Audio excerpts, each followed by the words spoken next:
əkbər ey sənəm, hüsnünə heyran olmuşam.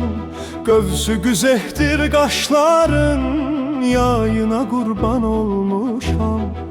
Üzündür ol cənnət gülü, boyun həqiqət sərvidir.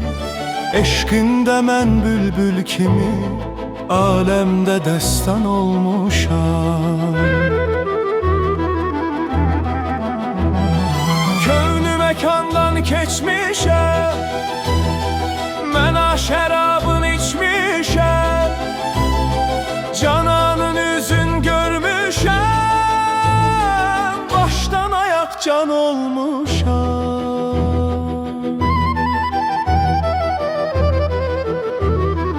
Dəvi mənəm, qazi mənəm, münkir mənəm, razi mənəm.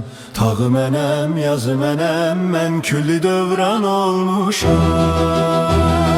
Sufi mənəm, safi mənəm, kafi mənəm, şafi mənəm. Ərni mənəm, heyran mənəm, dərd ilə dərman olmuşam.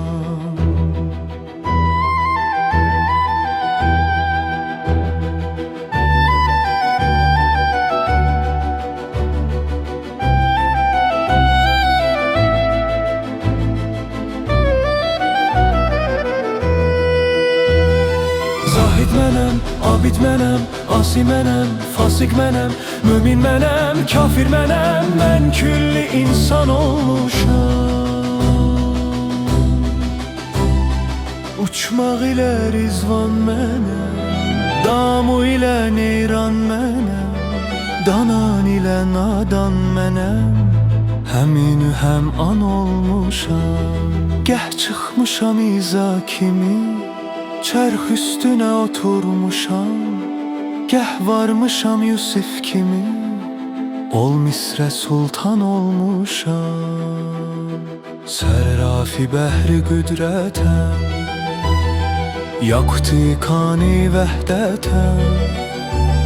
Şimdi gerçi nesimiyəm,